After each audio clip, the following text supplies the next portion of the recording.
মেয়ে এক ধনী ব্যবসায়ী মরুভূমির পথে হাঁটছিল। তৃষ্ণায় তার গলা শুকিয়ে যাচ্ছিল। অনেক খোঁজার পর সে একটি ছোট কুঁড়েঘর দেখতে পেল। ঘরের সামনে এক গরিব বৃদ্ধা বসেছিল। ব্যবসায়ী বলল, মা, আমাকে কি একটু পানি দেবেন? আমি খুব তৃষ্ণার্ত। বৃদ্ধা নিজের একমাত্র কলস থেকে তাকে এক গ্লাস ঠান্ডা পানি দিল। ব্যবসায়ী পানি খেয়ে বাঁচল, কিন্তু তাড়াহুড়োর কারণে ধন্যবাদ না দিয়েই চলে গেল।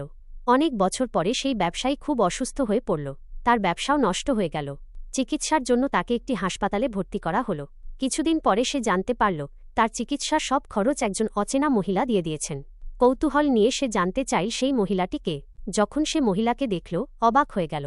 তিনি সেই বৃদ্ধা যিনি একদিন তাকে এক গ্লাস পানি দিয়েছিলেন। বৃদ্ধা হাসতে হাসতে বললেন, সেদিন আমি তোমাকে পানি দিয়েছিলাম আল্লাহর সন্তুষ্টির জন্য। আজ আল্লাহ আমাকে সুযোগ দিয়েছেন তোমাকে সাহায্য করার। এই গল্প আমাদের মনে করিয়ে দেয় যে কুরআনে ইসলামের শিক্ষা অনুযায়ী ছোট ভালো কাজও আল্লাহর কাছে অনেক বড়। ছোট একটি ভালো কাজও কখনো বৃথা যায় না।